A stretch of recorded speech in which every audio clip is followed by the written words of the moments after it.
그러니까 약점이 보이면 바로 옥상으로 끌고 가서 저지르는 방해물이 있으면 그거를 폭력으로 제압을 하고.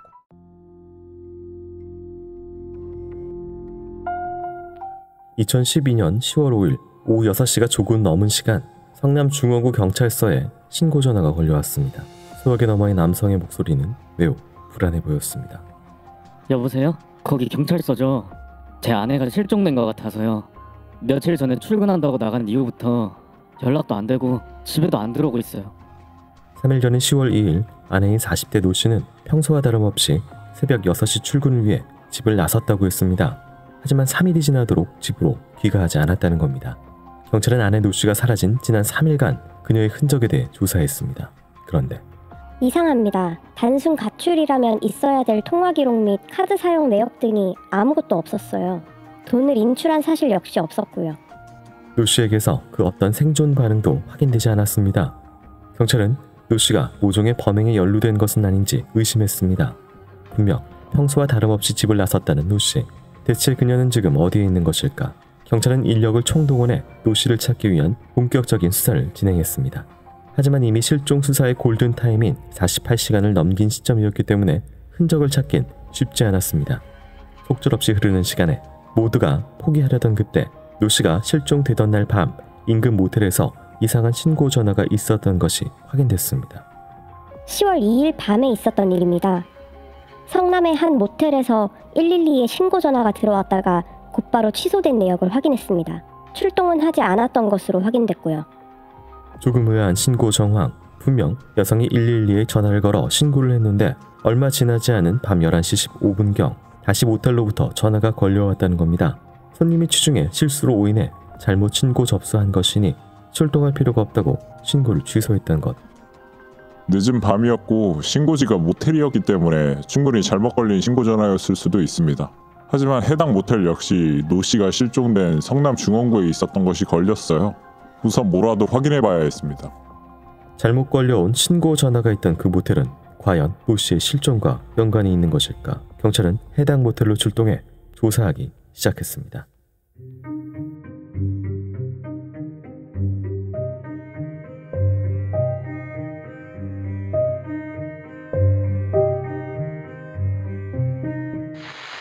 안녕하세요. 이곳은 크라임. 저는 진행과 연출을 맡고 있는 김PD입니다. 여러분 반갑습니다. 날카롭고 정확한 분석으로 대한민국의 정의를 세우고 계시는 배성훈 프로파일러님 모십니다. 예, 안녕하세요. 배성훈입니다. 반갑습니다. 네. 크라임은 내게 꼭 필요한 보험만 남겨주는 보험 솔루션 보험장터와 함께하고 있습니다. 네, 오늘 사건으로 들어가도록 하겠습니다. 오늘 준비한 사건은 2012년 10월 경기도 성남에서 있었던 일인데요. 실종된 여성이 40대 노 씨입니다. 남편의 실종 신고로 시작이 됐고요. 이게 출근한다. 그러니까 특별하게 뭐 이상 징후, 물론 지금까지는 남편 증언입니다. 근데 연락 두절이 됐고 3일이 지나서야 또 신고가 들어갔다는 부분도 좀 눈여겨볼 부분이고요. 이 가출로 추정되는 이 실종 상황은 어떻게 보실까요? 40대 여성인데 새벽에 출근을 어떤 직장인지 일단 확인을 해야 되고, 직장에서 별 어떤 문제가 없었는지 확인을 해야 되고, 또 집에서 가정폭력이나 이런 것이 없었는지 확인을 해야 되고, 그래도 이제 뭐 3일 정도라고 하면은 긴 시간이죠. 지금은 안 그렇지만 2010년도쯤이면은 오락가락했을 거예요. 왜냐하면 강호순 사건이 벌어진 게 2008, 9 정도니까 그 뒤에 이제 이런 실제는 실종인데 가출로 처리되거나 이런 건들에 대해서 조금 면밀히 보기 시작했는데, 이 건도 남편이 자기 딴에는 여러 번 찾아보았을 거 아니에요. 지인한테 뭐 연락을 했거나 그랬을 수 있죠. 근데 그러기에는 조금 너무 3일이면은 네. 또 사정이란 게 있을 수 있으니까 집마다. 네. 근데 이제 골든타임이라는 게 이런 성인 실종에도 뭐 적용이 되는 건가요? 그럼요. 보통 뭐 성인 실종 같은 경우는 아이들은 12시간 뭐 하루가 넘지 못하는 것은 아이들을 데리고 다녀야 되니까, 성인 같은 경우는 뭐 48시간 뭐 이런 얘기도 많이 하죠. 네. 지금 이 여성분 같은 경우에는 그날 당일날 출근하고 당일날부터 이후에 통화 기록, 카드, 현금 인출 이런 생존 반응들이 전혀 없는 상황이거든요. 근데 그거는 뭐 가출하는 사람들이 그럴 수 있죠. 네. 뭐 자기 못 찾게 하려고 미리 현금만 그렇죠. 인출해서. 그럴 수 있죠. 네. 그런 걸 찾아봐야죠. 미리 현금을 인출해 뒀나? 네. 아니면은 핸드폰을 별도로 뭐 했나? 지금 상황은 그냥 출근하는데 별 아무런 뭐 그런 거 없이 그냥 갑자기 사라진 거면 네. 범죄적 연관성을 찾아봐야죠. 이게 혹시 연관이 있을까요? 모텔에서 이게 신고가 왔습니다. 밤 11시 15분경. 근데 잘못 걸었습니다. 5인 신고입니다라고 이제 다시 걸어가지고 신고 취소를 해서 이게 출동을 안 한 것으로 보이거든요.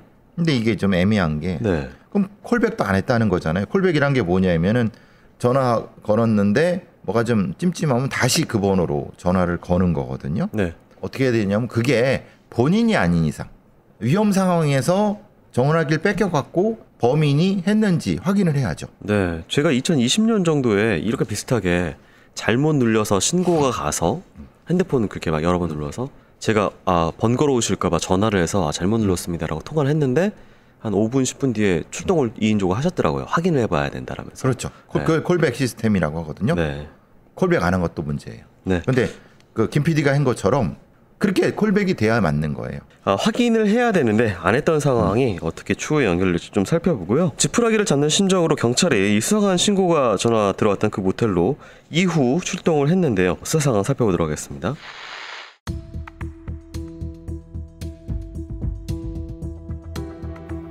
(10월 2일) 밤 수상한 신고 전화가 들어왔던 성남중원구의 모텔로 향한 경찰. 그런데 그곳에서 만난 모텔 주인 한 씨는 며칠 전 이곳에서 벌어진 또 다른 황당한 일에 대해 이야기하기 시작했습니다.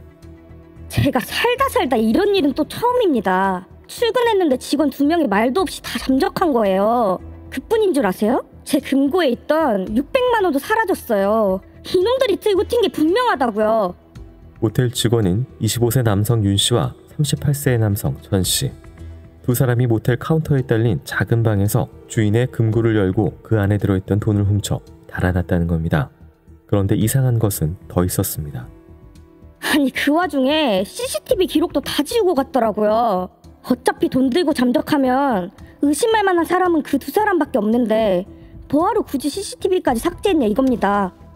두 직원이 모텔에 출근하지 않은 건 10월 8일. 그런데 이상했습니다. CCTV 기록은 10월 2일부터 없어졌던 것. 자신들의 범행을 지우고 싶었던 것이라면 10월 8일 하루의 기록만 지우면 됐을 텐데 그들은 왜 10월 2일의 기록부터 모두 삭제한 것일까? 10월 2일 출근했다가 사라진 노씨. 그날 밤 이상한 신고가 들어온 모텔. 그리고 그날로부터 CCTV 기록을 지우고 달아난 2명의 모텔 직원들. 이 모텔은 수상한 접점이 너무 많았습니다. 의심되는 여러 정황에 경찰은 본격적으로 모텔 곳곳을 수색했습니다. 그리고 곧이어 모텔 지하 2층 화장실에서 한 경찰의 다급한 외침이 들려왔습니다. 모텔 지하는 인테리어 공사가 중단돼 수개월째 사용하지 않고 있었습니다.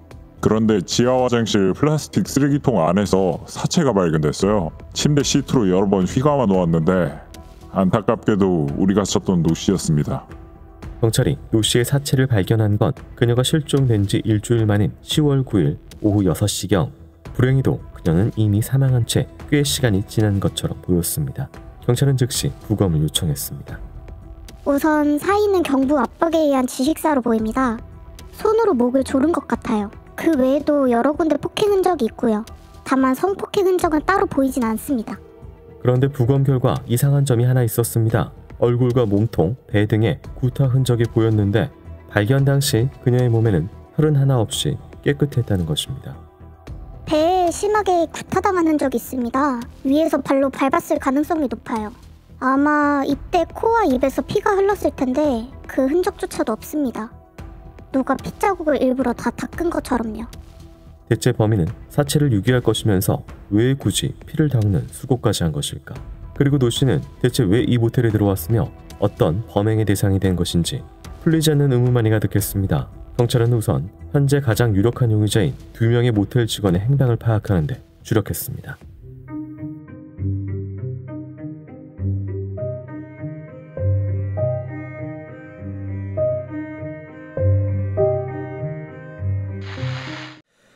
네, 10월 8일부터 모텔 직원 2명이 잠적을 했다라는 모텔 주인의 얘기가 있었고요. 특이한 게 이제 돈을 훔쳐서 달아나서 CCTV 증거를 지운다고 지우더라도 그 훔친 거랑 상관없이 10월 2일부터의 기록이 삭제되어 있는데 이게 어떤 날이냐면은 40대 여성이 실종된 그날이거든요. 또 그날이 하필이면 또 손님이 잘못 걸었다는 신고 취소 전화가 있던 그날입니다. 그래서 이걸 어떻게 봐야 될까요? 10월 5일 날 그 실종 신고를 받고 네. 경찰이 이 모텔에 가서 확인한 게 10월 9일 상황입니다. 112 신고를 그 근처에서 네. 발신이 됐고 누군가 취소했다라고 하는 것을 어떻게 찾았을까요? 그러니까 뭐 이 여성의 핸드폰 통신 기록들을 확인하다가 아니죠. 이건 네. 핸드폰이 아니니까. 네. 그럼 어떤 걸까요? 그러니까 이제 말하자면은 네. 이게 가출인데 조금 위험성이 있어. 그럼 그 동선을 찾잖아요. 이동 동선을 찾다 보니까 여기에 모텔도 있고 그러면은 혹시 여기 근처에 신고 말하자면 뭐 교통사고 신고든 뭐 퍽치기 신고든 그쯤에 112 신고를 다 뒤집니다. 네네.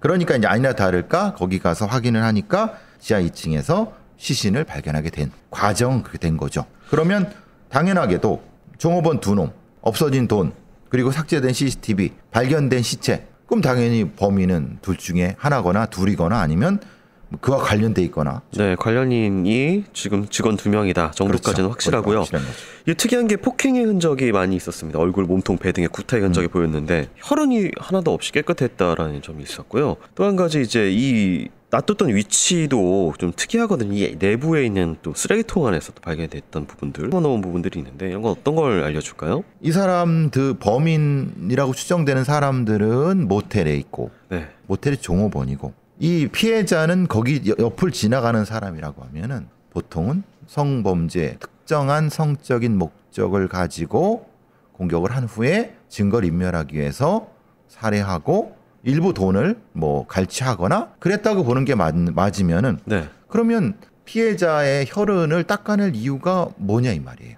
구타를 한 이후에 다른 어떤 행위를 또 하고 그 이게 두세 가지가 섞였나? 이건 좀 복합적으로 생각을 해봐야 될 것 같다는 생각이 들어요. 근데 성폭행의 흔적이 따로 발견되지 않았다라는 것은 어쨌든 뭐 이게 성범죄에 관련돼서 그러니까 성폭행 흔적이라고 하는 게 뭐 성기가 파열된다거나 뭐 그렇지 않은 경우도 종종 나타나거든요. 그거는 좀 보류를 해봐야 될 것 같아요. 근데 지금은 이 피해자에 대해서 너무 과도하게 폭력이 행사된 것 같아요. 단순히 제압령이었나? 제압령이라기에 너무 센데? 근데 뭐 그럴 수 있죠. 왜냐하면 강도 강간범들 같은 경우는 지나가는 여자를 제압하기 위해서 하는 경우도 있으니까요. 네. 시신 발견 위치가 인테리어 공사가 중단된 지하 2층 화장실, 이거는 내부 정보를 아는 사람이고 그렇죠, 침대 그건 시트를 당연히 말았다라는 네. 거니까. 근데 금방 들키잖아요. 네.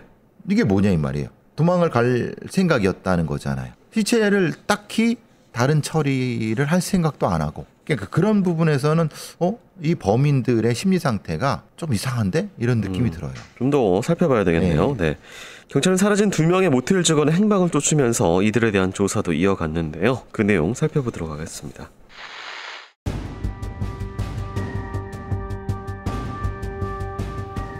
경찰은 가장 유력한 용의자로 떠오른 2명의 모텔 직원에 대해 조사했습니다. 그런데 그중 한 명인 25세 윤 씨에 대한 과거 이력이 눈에 띄었습니다. 범죄 사실이 있었던 겁니다. 4년 전인 2008년 8월 2일 새벽이었습니다. 성남시 수정구의 한 집에 무단 침입을 했더라고요. 그 집 현관문이 잠기지 않는 걸 알고 몰래 들어갔던 것으로 보입니다. 그 집에는 24세 여성이 살고 있었습니다. 20대 여성이 살고 있는 집에 새벽에 몰래 들어간 윤 씨. 이후 그는 침실 바닥에서 잠을 청하던 여성을 발견하고 가위로 여성의 팬티를 잘라 벗긴 후 손으로 유사강간을 했습니다. 그리고 바지를 벗고 여성의 몸에 올라타 성폭행을 시도했던 윤 씨. 그런데 그때 여성이 잠에서 깨어났습니다. 그때 윤 씨가 양손으로 여성의 목을 조르면서 내 얼굴 보지 마라. 보면 죽여버리겠다. 그렇게 협박한 후 계속해서 강간을 시도하려 했던 것 같습니다. 여성이 발버둥 치니까 그때 침대 위에서 잠들어 있던 여성의 동거남이 잠에서 깬 거죠. 당황했던 윤 씨, 그는 타겟을 바꾸고 동거남의 몸 위에 올라탔습니다. 이어 왼손으로 가위를 들고 남성을 위협하다가 주먹으로 얼굴을 수차례 때린 윤 씨. 이로 인해 동거남은 앞니 4개가 부러졌습니다. 그리고 현장에서 도주한 윤 씨. 그런데 윤 씨의 성범죄는 멈추지 않았습니다. 같은 달입니다. 한 달도 채 지나지 않은 8월 23일이었어요. 성남시 중원구에 있는 골목에서 술에 취해 기가 중이던 또 다른 여성을 발견한 거죠. 윤 씨는 지체 없이 바로 범행을 저질렀습니다. 당시 피해 여성은 37세. 윤 씨는 그녀의 뒤로 다가가 오른손으로 여성의 코와 입을 틀어막고 그녀를 둘러맨 뒤 빌라 옥상으로 데려갔습니다. 이후 여성을 바닥에 넘어뜨려 강간한 윤 씨. 이 사건으로 윤 씨는 2008년 11월 6일 강도 상해죄로 징역 2년 및 집행유예 3년의 판결을 선고받았고 2008년 11월 14일 그 판결이 확정됐습니다. 그렇다면 노 씨를 살해하고 그녀의 사체를 은닉한 것 역시 윤 씨의 범행인 것일까? 경찰은 두 사람을 추적하는데 사력을 다했습니다. 그리고 얼마 지나지 않아 행적이 발견된 두 사람. 38세 전 씨는 11월 오후 9시 50분경 성남 중앙동에 있는 한 여관에서 투숙 중인 것을 발견해 검거했습니다. 25세 윤 씨 역시 같은 날 오후 10시 45분경 서울 중구 노상에서 여자친구와 함께 있다가 그 자리에서 바로 체포했습니다. 유력한 용의자였던 두 사람. 경찰은 이들에게 왜 모텔에 출근하지 않고 잠적했으며 CCTV는 왜 지웠는지 무엇보다 노 씨의 범행에 대해 취조하기 시작했습니다. 그러자 두 사람은 의외의 말을 늘어놓기 시작했습니다.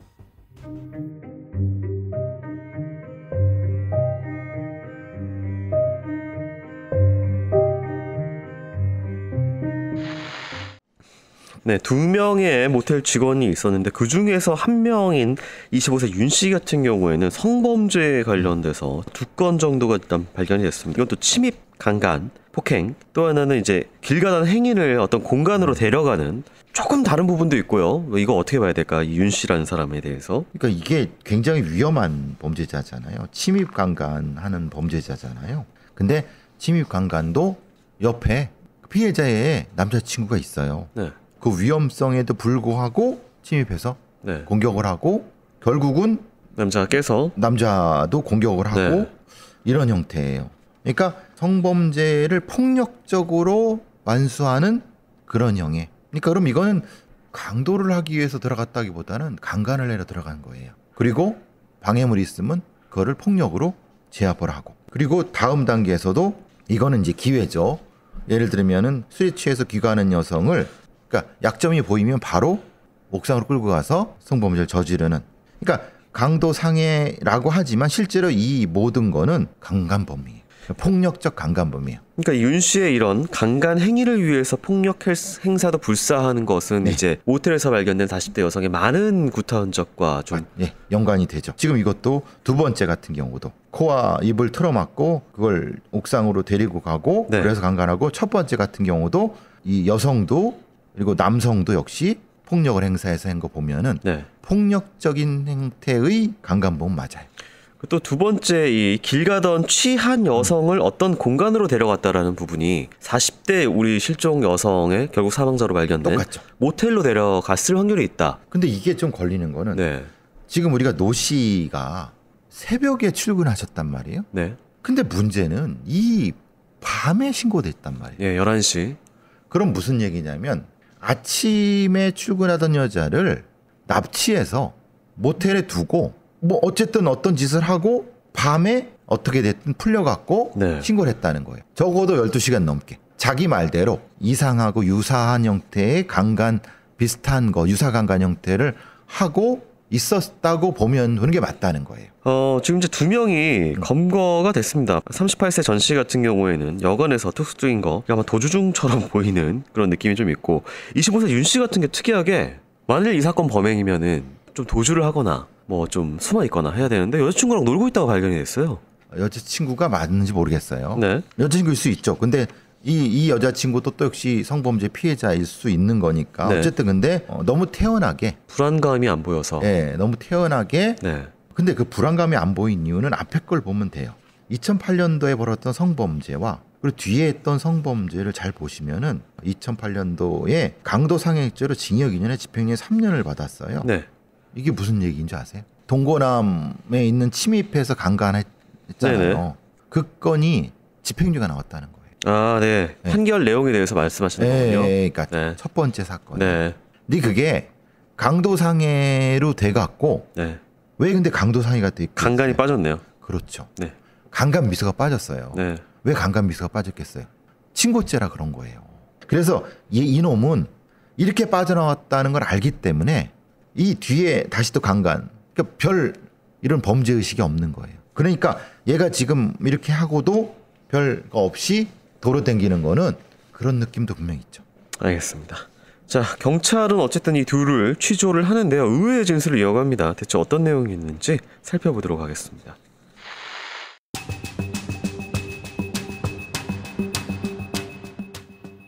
잠적한 지 하루 만에 검거된 전 씨와 윤 씨. 경찰은 이들에게 노 씨 살인사건 및 사체 은닉에 대해 취조했습니다. 그런데 전 씨는 자신은 아무것도 모른다고 했습니다. 사람이 죽었다니요. 저는 전혀 모르는 일입니다. 저는 그냥 술병이 나서 출근하지 못했던 것뿐이에요. 그리고 지하 2층으로 옮긴 게 시체인 줄도 몰랐습니다. 그냥 윤 씨가 도와달라고 해서 쓰레기통을 옮긴 것뿐이었다고요.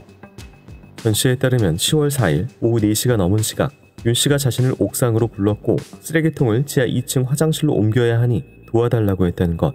전 씨는 정말 그 안에 사체가 있다는 걸 몰랐을까? 하지만 이로 인해 윤 씨가 노 씨의 사체를 은닉하려 했다는 사실은 분명해졌습니다. 경찰이 압박적으로 신문하자 이내 모든 것을 털어놓은 윤 씨. 저는 그냥 노 씨를 강간하려 했을 뿐입니다. 그러나 그런 일은 없었어요. 저는 그냥 보내주려고 했다고요. 근데 그 여자가 행패를 부리고 문제를 일으켰습니다. 모든 게 노 씨의 잘못인 것처럼 말하는 윤 씨. 그가 주장하는 사건의 전말은 이랬습니다. 10월 2일 밤 10시경 윤 씨는 모텔 카운터에서 일을 하던 중 CCTV를 통해 모텔 앞길에 노 씨가 취해 잠든 것을 발견했다고 했습니다. 계속해서 그녀를 관찰했던 윤 씨는 1시간이 지난 11시 8분경 모텔 앞길로 나가 노 씨를 부축해 모텔 103호로 데려갔다고 했습니다. 여자를 침대에 눕혀서 몸 위에 올라타서 입을 맞추고 있었어요. 근데 하필 그때 카운터에서 손님이 호출을 하더라고요. 제가 급하게 나가서 손님부터 투숙시킨 후에 다시 103호로 돌아왔는데 그 여자가 깨 있었어요.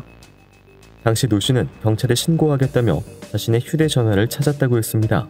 하지만 윤 씨는 노 씨가 눈치채지 못하게 몰래 그녀의 휴대전화를 챙긴 뒤 모텔 밖으로 나가 전화기를 짓밟은 뒤 근처 하수구에 버렸다고 했습니다. 그녀를 모텔에 묶어두려고 했던 윤 씨. 하지만 윤 씨가 모텔 밖으로 나간 사이 노 씨가 카운터 전화를 통해 112에 신고했고 이 사실을 안 윤 씨는 신고를 취소한 뒤 그녀를 집으로 돌려보내려 했다는 것입니다. 예, 모두 사실대로 말했습니다. 강간하려고 데려왔고 핸드폰도 내가 파손시켜서 버리고 왔다. 근데 내 잘못은 모두 인정하고 내일 휴대전화를 다시 구입해 줄 테니 이만 귀가하라고 했다고요. 제 연락처랑 여비 10만 원도 함께 줬었어요. 하지만 윤 씨의 주장에 의하면 노 씨는 건네받은 메모지와 현금을 카운터에 내팽개치고 이후 30분가량 윤 씨와 말다툼을 했다고 했습니다. 승강기를 통해 건물을 여러 차례 오르내릴 뿐 아니라 모텔에 들어오는 손님들에게 술주정을 하며 내쫓기도 했다는 것. 이에 더 이상 화를 참지 못한 윤 씨는 노 씨를 살해하기로 마음먹었다고 했습니다. 12시가 조금 넘은 시간이었을 거예요.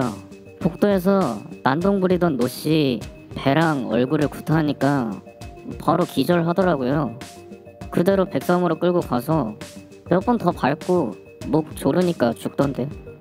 이후 윤 씨는 자신의 범행을 은폐하기로 마음먹고 103호에 비치된 수건에 물을 묻혀 노 씨 사체와 현장에 떨어진 핏자국을 닦아냈다고 했습니다. 사용한 수건은 5층 쓰레기통에 버린 뒤 모텔 2층에서 빨랫감을 담는 포대 1개를 가지고 와 포대에 노 씨의 발을 먼저 넣은 뒤 사체 허리를 접어 포대에 넣은 다음 그대로 옥상으로 가져가 대형 물탱크 속에 넣어둔 것. 하지만 자신의 범행이 들킬까 불안했던 것일까. 그는 다음날 오후 물탱크에 있던 사체를 다시 꺼내 침대 시트로 감아 쓰레기통에 넣은 뒤 직원 전 씨를 불러 그것을 지하 2층으로 다시 옮겼습니다. 그러나 여전히 전 씨는 자신은 쓰레기를 버리는 줄 알았다며 혐의를 부인했으며 윤 씨 역시 자신은 살인을 저질렀을 뿐 강간은 하지 않았다는 주장을 이어나갔습니다.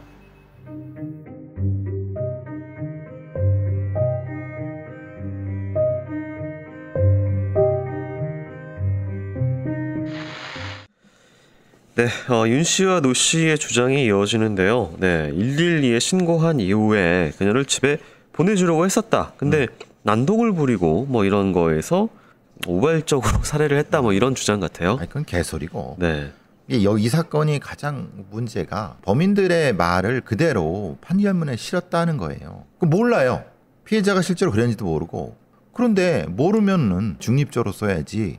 왜 범죄자의 얘기를. 근데 본인 주장은 밤에 이게 저희가 확인 안 됐습니다. 그 근무지에 출근하셔서 퇴근하셨는지는 일단 저희가 기록은 알 수가 없어서 퇴근 이후에 지금 이 사람 말에 따르면은 퇴근 아마 했던 걸로 보이고 밤 10시에 이제 취해서 잠든 것을 발견했다. CCTV로. 그래서 내가 데리고 들어왔다. 근데 CCTV는 지웠다며. 지웠죠. 그거 확인 안 되죠, 그것도. 네. 그러니까 이게 문제라는 거예요. 그럼 그걸 확인을 했어야지. 판결문 어디에도 그거에 대한 얘기는 없어요. 얼마나 데리고 있었는지에 대한 건 없죠. 네. 왜? 그러면 판결문에 뭐가 있어야 되냐면 그렇지만은 사실은 그날 뭐 직장에서 회식을 하고 10시에 그렇죠. 귀가했다. 네. 그 얘기가 있어야지. 근데 그 얘기가 없단 말이에요. 그 얘기는 이걸 수사한 놈들이 그걸 왜 뺐는지 전 이해를 못 하겠어요. 그날의 구성이 없네요. 없다는 것은 네. 안 했다는 거잖아요. 네. 이렇게 허술하게 수사해도 돼요? 그러니까 이 범인들이 얘기를 한 거예요. 저 쓰러져 있는 여자를 내가 도와주려고 이렇게 했는데 그러다가 강간할 생각으로 했다. 그런데 실제로 강간 안 했다. 네. 아무도 몰라요. 아무도 모르니까 뭐가 되는 거예요? 피고인의 이익으로 가는 거예요. 그러니까 지금 이제 윤 씨 같은 경우에는요. 묘 씨를 1시간 정도 보다가 다가가서 현금 일단 가지고 있는 돈 7,000원이 있었는데 그걸 먼저 뺏었다고 했고요. 이후에 다시 여성에게 갔는데 자신의 핸드백이 어딨냐라고 물어보니까 모텔에 있어요. 들어가서 제가 드릴게요 해서 모텔로 데리고 들어왔다라고 진술을 합니다. 왜 네. 데리고 들어왔는데 대한 알리바이를 이놈이 얘기하는 거죠. 네, 그러니까 내가 납치 예를 들어서 때려서 기절시켜서 아니면 협박해서 데리고 들어온 게 아니라 아니다. 지발로 들어왔다. 그렇죠. 그래서 왜 몸이 깨끗한지가 여기 나오는 거죠. 네. 사실은 때리지 않았다. 그러니까 뭔가 몸에 있는 흔적을 최대한 닦으려고 지운 했었다. 거지. 예, 예. 그거는 강제로 납치하는 것과 네.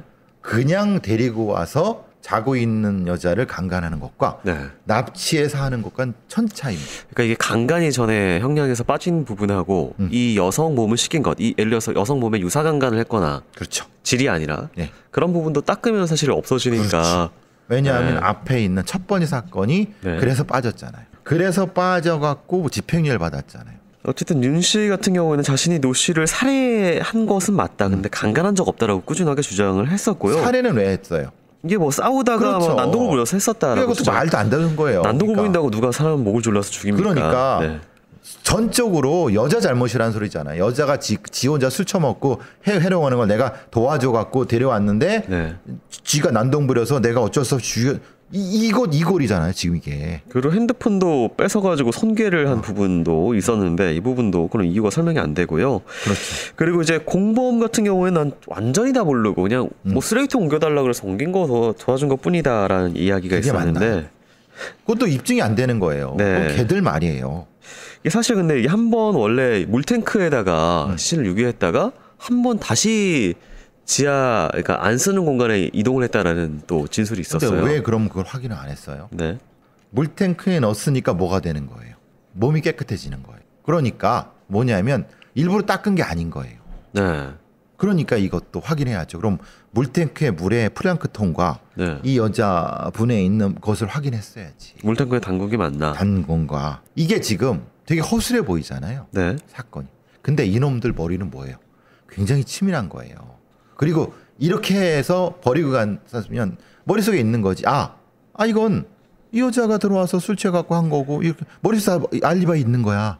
그러니까 이게 태어나게 가서 돈으로 쓰고 있었던 거지. 그러니까 생각외로 얘네 둘은 굉장히 치밀한 놈들이에요. 그리고 이 두 놈은 사실은 공범이에요. 왜 근데 윤씨란 애가 네. 왜 혼자 했다고 하냐면은 혼자 한 것과 둘이 한 것 무슨 차이인지 아세요? 특수가 붙나요? 그렇죠. 특수가 붙으면 따블이에요. 형량이요. 형량이. 네.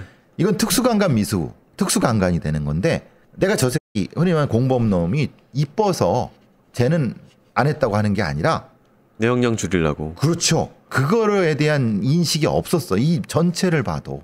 그러니까 따로따로 한 거예요. 판사도 마찬가지고. 예, 전 씨 같은 경우에 사실 이렇게 되게 빠져 있거든요. 이 사건에서. 그래요. 네. 근데 10월 8일 날 짠 듯이 윤 씨와 짠 듯이 술병이 났다는 이유로 출근을 안 하고 도주를 해서 여관에 있다가 잡힌 상황이어서 과연 이게 시체라는 걸 몰랐나? 이게 좀 말이 안 되는 부분이고요. 저는 왜 지웠는가가 전 제일 궁금해요. 몸에 있는 흔적들을 그것도 그렇고 CCTV도. CCTV 10월 2일부터. 예. 그럼 뭐 CCTV가 분명히 데리고 오는 그게 있었기 때문에 그랬을 거라고 생각했는데 네. 그것만이었을까? 10월 2일부터 18일까지 다 지운 거잖아요. 그럼 그 안에서 뭘 했냐 이 말이에요. 그러면 다시 생각하면 이게 첫 사건이 아닐 수도 있는 거예요. 거기에 지나다니는 많은 여성들을 그렇죠. 데려다가 같은 짓을 했을 수 있다는 거예요. 그걸 수사했어야지. 여죄를 수사를 그렇죠. 했어야 됐다. 자, 그렇다면 오늘 이 해당되는 이 40대 여성 강간살인에 대한 재판 결과 살펴보기 전에요. 전하는 말씀 듣고 오도록 하겠습니다. 와. 왜? 무슨 일 벌어졌나? 이게 되네요. 저희 방송 보시고 보험 장터로 상담하신 분이 기존 보험료 39만 원 정도에서 20만 원 정도 줄여서 19만 원 내시면서도 보장 항목이 넣으셨다네요. 김 PD, 자네를 보면 항상 이런 생각이 들어. 무슨 생각이요? 이 인간 싹 패구나. 인간에 대한 믿음이 없구나.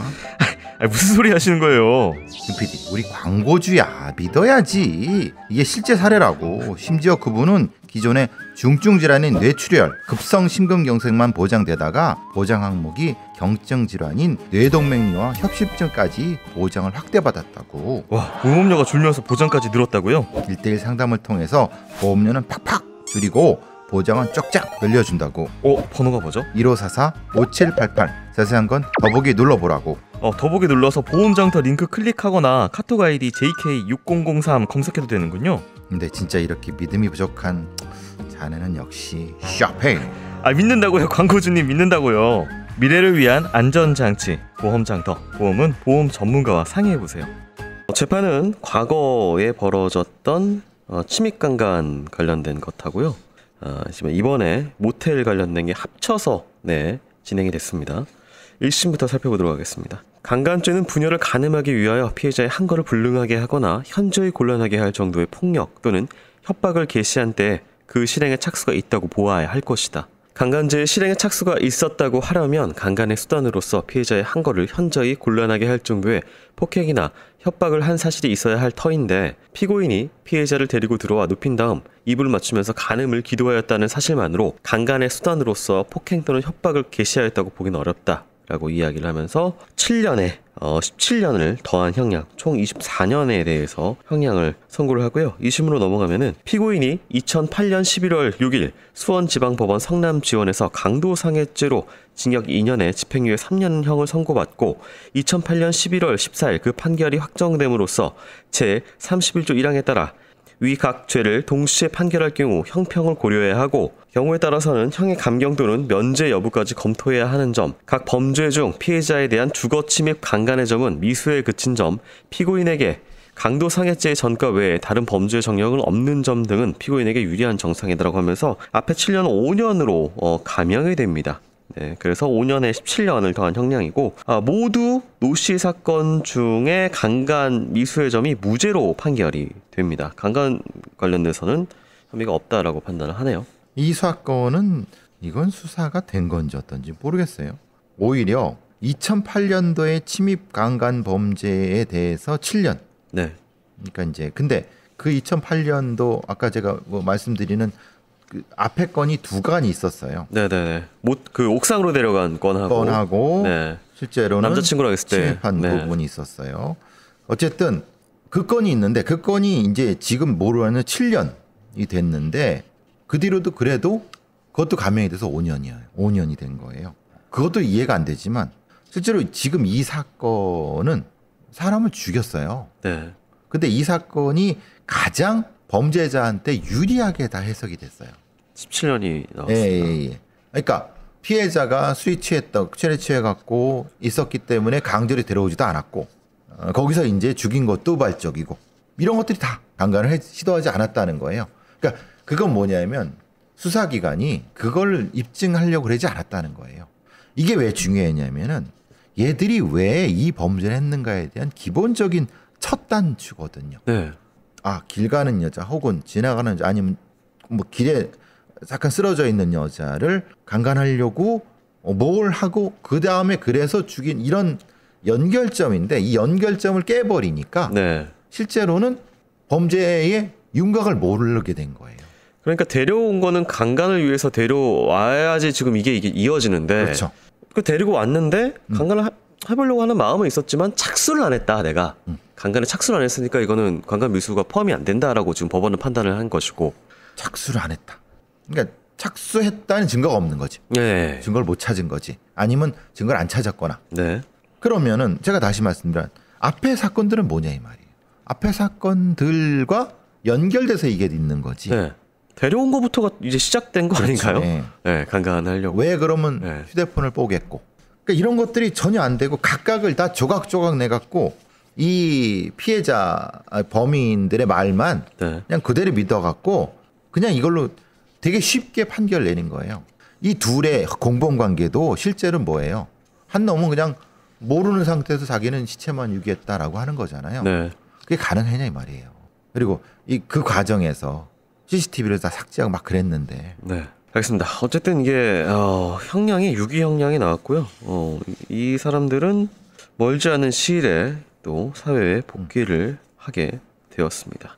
여러 전과가 있고 교수님 늘 말씀하시지만 연쇄 강간범들은 멈출 수가 없다. 그렇죠. 스스로 계속 할 것이다. 계속. 그리고 네. 살인에 맞닥뜨리면 아무 죄책감 없이 살인을 한다. 이번처럼. 예. 네. 그리고 지능적으로 빠져나간다. 네, 이번은 걸렸지만 다음엔 또 안 걸릴 수가 있겠죠. 네. 이 지금 많은 앞에서의 피해자들도 있지만 이번에 40대 여성 같은 경우는 억울한 죽음까지 당하셔서 더더욱 안타깝습니다. 마지막에 어떻게 얼마나 공포스러우셨을지 감히 상상하기 어렵습니다. 교수님 오늘도 수고 많으셨습니다. 고맙습니다.